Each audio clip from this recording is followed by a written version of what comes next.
BJP শাসিত রাজ্যে বাঙালিদের উপরে অত্যাচার করা হচ্ছে। শুধুমাত্র বাংলা ভাষা বলার কারণে তাদের উপরে অত্যাচার, তাদেরকে হেনস্থা করা হচ্ছে, অভিযোগ তুলেছেন স্বয়ং রাজ্যের মুখ্যমন্ত্রী মমতা বন্দ্যোপাধ্যায়। এবং এই প্রতিবাদে আজকে বিভিন্ন জায়গাতে তৃণমূল কংগ্রেস মিছিল করেছে। কলকাতায় যে মিছিল হয় সেই মিছিলে পা মিলিয়েছেন স্বয়ং মুখ্যমন্ত্রী এবং তার সঙ্গে সর্বভারতীয় সাধারণ সম্পাদক তৃণমূল কংগ্রেসের অভিষেক বন্দ্যোপাধ্যায়। কয়েক হাজার মানুষের এই মিছিল আগামী 2021 জুলাই যে শহীদ সভা হবে সেই শহীদ সভাতে কত মানুষ জমায়েত হতে পারে তার একটা আভাস পাওয়া গেছে। বাঙালি অস্মিতাকে কাজে লাগিয়ে 2026 বিধানসভায় বিজেপিকে আক্রমণের পথ যাচ্ছেন মুখ্যমন্ত্রী, কথা বলার আর কোনো অপেক্ষা রাখে না। 2021 মুখ্যমন্ত্রীর টার্গেট ছিল এনআরসি এবং সিএএ অর্থাৎ নাগরিকত্ব এবং একই সঙ্গে নাগরিকত্বের যে পরিচয় সেটা নিয়ে আক্রমণে ছিল। তিনি যথেষ্টভাবে তার প্রতিবাদ করেছেন এবং রাস্তায় নেমে ঠিক একই কায়দাতে লাগাতার প্রতিবাদ করে গেছেন।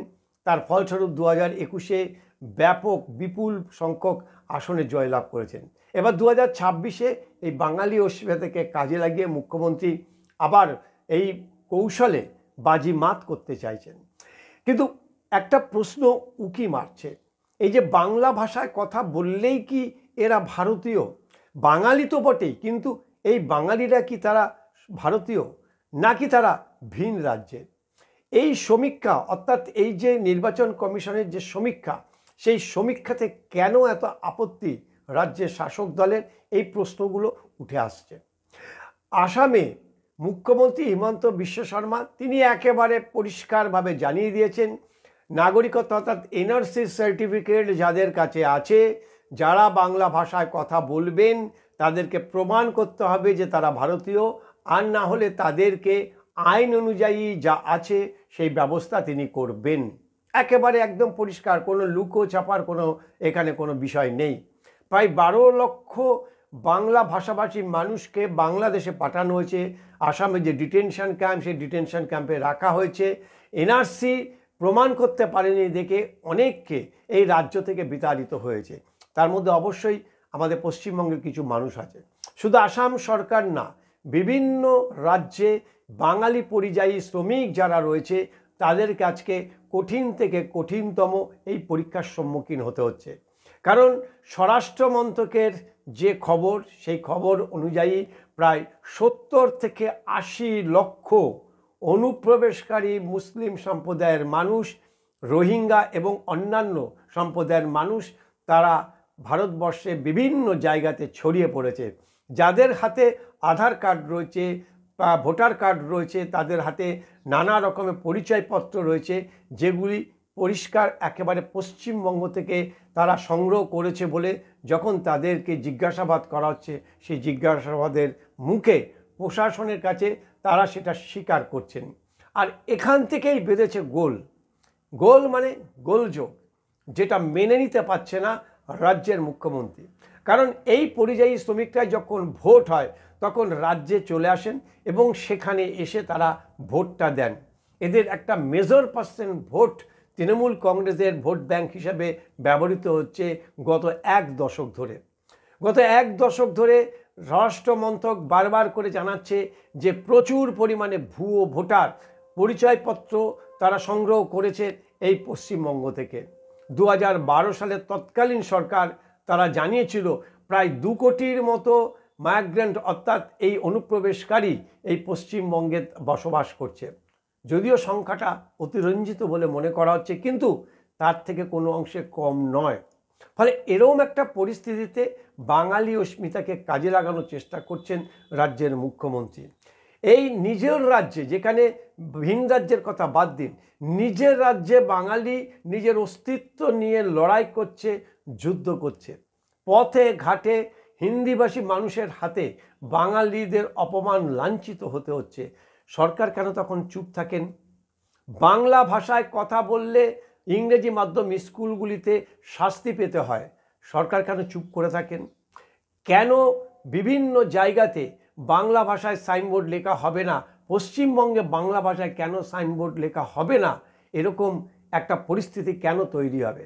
কেন ভিন রাজ্যের এখানে ব্যবসায়ীরা আসলে বাঙালিকে কোনো চাকরি দেওয়া হবে না, এত সাহস কোথা থেকে তারা পায়? আর এই বাঙালিদের অধিকার নিয়ে দীর্ঘদিন ধরে লড়াই চালাচ্ছেন, আন্দোলন করছেন জাতীয় বাংলা পরিষদের সভাপতি ডাক্তার অরিন্দম বিশ্বাস। অত্যন্ত সুবিখ্যাত এবং জনদরদি, মানবদরদি এই চিকিৎসক। তিনি বারবার করে আন্দোলন করেছেন এই বাঙালির অধিকার নিয়ে, ভূমিপুত্রের অধিকার নিয়ে। আজকের মুখ্যমন্ত্রী যে পদযাত্রা করেছেন, তার যে প্রতিবাদ মিছিল করেছেন, এতে কি এই জাতীয় বাংলা পরিষদের যে দাবি, ডক্টর অরিন্দম বিশ্বাসের তার যে দাবি, সেটা কি পরিপূর্ণ হলো বা সেটা কি আদৌ কোনো প্রতিফলিত হলো? আমরা অরিন্দম বিশ্বাসের কাছ থেকে একবার শুনে নেব যে তিনি ঠিক কী বলছেন। একটা মিছিলে বাঙালি জাতীয়তাবাদীর যে আন্দোলন বা যা প্রশ্ন বা যা দাবি, সেগুলো কিন্তু মিটবে না। একজন জাতীয়তাবাদী আন্দোলন করতে করতে আমরা বারবার ধাক্কা খেয়েছি। আমি জাতীয় বাংলা পরিষদ, যেটা 1.5 বছর হয়েছে, বিভিন্ন আন্দোলন আমরা করেছি, কিন্তু সরকারিভাবে, রাজনৈতিকভাবে যে খুব ফলপ্রসূ হয়েছে তা নয়। সব থেকে বড় উদাহরণ যেটা দেব, সেই জায়গাতেই বিভিন্ন রাজনৈতিক দল সিদ্ধান্ত থেকে পিছিয়ে আসে। কোন সেটা?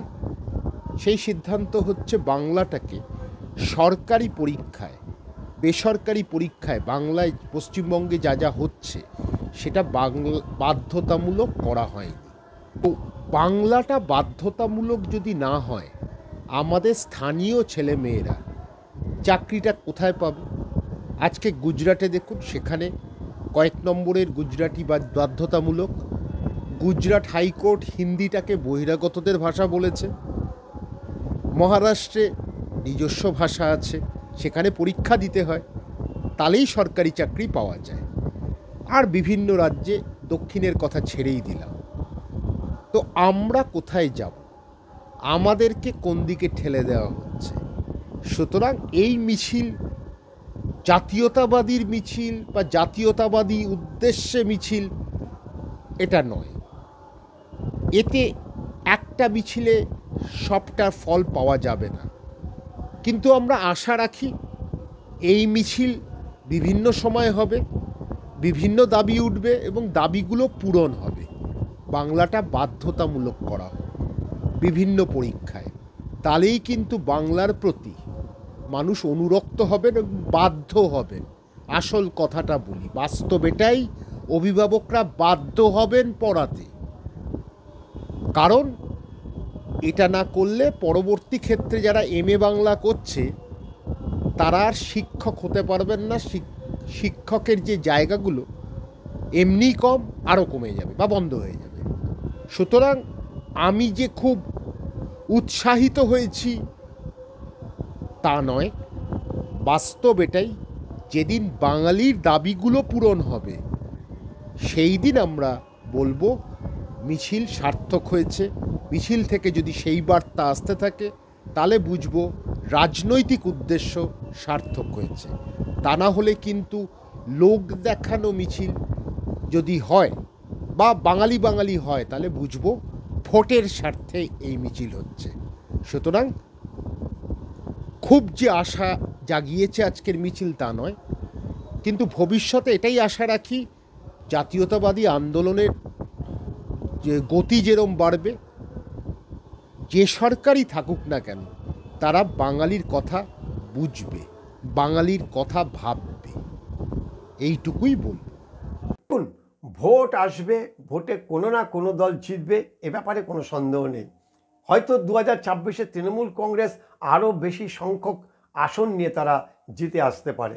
কারণ তৃণমূল কংগ্রেসের এই মুহূর্তে যে সাংগঠনিক দক্ষতা, তাদের যে স্বতঃস্ফূর্ত যে ম্যান পাওয়ার রয়েছে, তার সমতুল্য বা তার ধারে কাছে ঘেঁষার মতো ক্ষমতা রাজ্যের অন্য কোনো বিরোধী দলের নেই।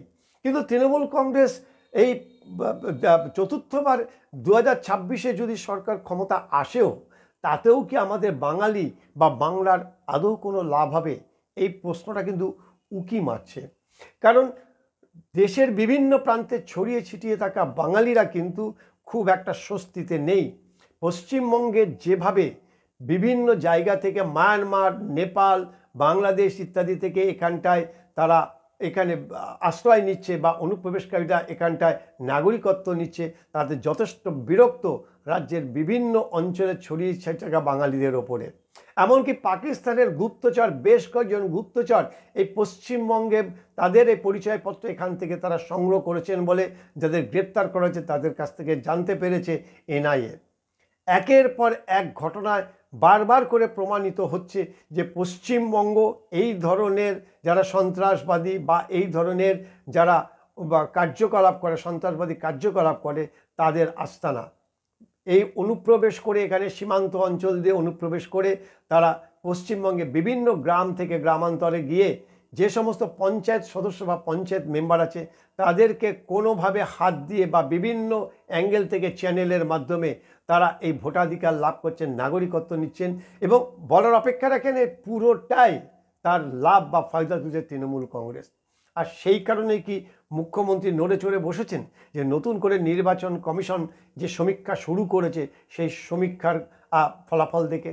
কারণ ইতিমধ্যেই বিহারে প্রায় 30 লক্ষের মতো ভুয়ো ভোটার বাদ চলে গেছে, যাদের মধ্যে রয়েছে রোহিঙ্গা, যাদের মধ্যে রয়েছে নেপালি, মায়ানমারের লোক। পশ্চিমবঙ্গে যদি এইভাবে সমীক্ষা হয় তাহলে দেখা যাবে যে সংখ্যাটা অন্তত 2 থেকে 2.5 গুণ বা 3 গুণ পর্যন্ত হয়ে যেতে পারে। যদিও নির্বাচন কমিশনের এই সমীক্ষা কতটা বা বাস্তব ভিত্তিক সেটা নিয়ে একটা প্রশ্নচিহ্ন থেকে যাবে, তবে আজ নয় কাল দেশের আভ্যন্তরীণ নিরাপত্তার স্বার্থে এনআরসি চালু করা উচিত বলে মনে করছেন অনেকেই। যারা রাষ্ট্রবাদী অর্থাৎ যারা দেশকে ভালোবাসে বা দেশপ্রেমিক তারা প্রত্যেকেই চাইছেন যে এনআরসিটা হোক। এনআরসি হলে ভারতের যে নাগরিকত্ব সে নাগরিকত্বের একটা চিত্র পাওয়া যাবে। কারণ ইতিমধ্যে সুপ্রিম কোর্ট জানিয়ে দিয়েছে যে ভারতবর্ষ কোনো এই উদ্বাস্তুদের ঠিকানা হওয়ার একটা দেশ না, যে যেখান থেকে আসবেন সেই উদ্বাস্তুদের এখানে আস্তানা দিতে হবে। উদ্বাস্তুরা একটা নির্দিষ্ট সময় পর্যন্ত থাকতে পারে, তাদেরকে তারপর সেখান থেকে চলে যেতে হবে। অনুপ্রবেশ করলেই তারা নাগরিকত্বের অধিকার হয়ে যায় না, অনুপ্রবেশ করলেই ভোটাধিকার পেয়ে যায় না। মুখ্যমন্ত্রী বারবার করে বলছেন রোহিঙ্গারা এখানে আসলে কি করে আসছেন, যে সীমান্ত পেরিয়ে, সেখানে তো বিএসএফ রয়েছেন। ফাঁকি দিয়ে যদি এখানে রোহিঙ্গারা চলেও আসে, কিন্তু সেই রোহিঙ্গাদের কি ভারতের নাগরিকত্ব হওয়ার অধিকার রয়েছে, ভোটাধিকার হওয়ার অধিকার রয়েছে? কিন্তু তারা সেই অধিকারটা পাচ্ছে তৃণমূল কংগ্রেসের প্রত্যক্ষ সহযোগিতায়, যেটা বারবার করে বিভিন্ন সংবাদ মাধ্যমে উঠে এসেছে কোথায় কিভাবে এরা এই পরিচয়পত্র সংগ্রহ করেছে। ফলে দেশের আভ্যন্তরীণ নিরাপত্তার প্রশ্নে এই জায়গাটাতে ভারত সরকারকে আরও বেশি কঠিন থেকে কঠিনতম পদক্ষেপ নিতে হবে।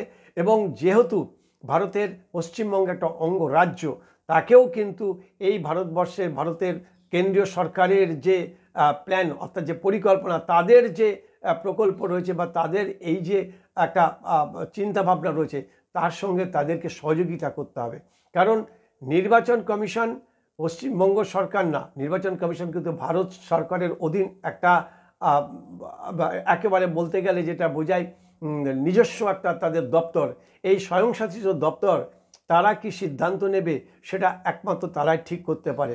সুপ্রিম কোর্ট রয়েছে, সেখানে মামলা হতে পারে, কিন্তু ভারতের নাগরিকত্ব নিয়ে যে সিদ্ধান্ত ভারত সরকার নিয়েছে সেই সিদ্ধান্তকে স্বাগত জানিয়ে প্রত্যেকের উচিত ভারত সরকারের সঙ্গে সহযোগিতা করা এবং কারা বাংলাদেশি কারা ভারতীয় আলাদা করে দিয়ে এনআরসির মাধ্যমে তাদের চিহ্নিত করে তাদেরকে সঠিক যোগ্য ভোটাধিকার দেওয়া উচিত।